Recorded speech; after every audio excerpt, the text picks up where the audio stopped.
त्यांचं जे संघटन आहे, त्याची जी रचना आहे, त्याची जी निवडीची पद्धत आहे, ही जर आपण बघितली तर जवळपास या 2300 पार्ट्या या सगळ्या खासगी मालकीच्या पार्ट्या आहेत.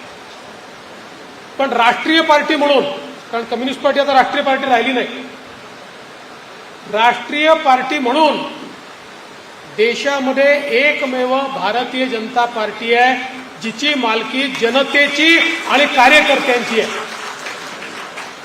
कुठलाही नेता या पक्षाचा मालक नाही.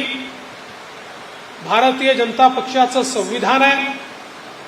या संविधानाप्रमाणे प्राथमिक सदस्य आपण तयार करतो. या प्राथमिक सदस्यातून आपली प्राथमिक इकाई तयार होते, तालुक्याची मंडलाची इकाई तयार होते.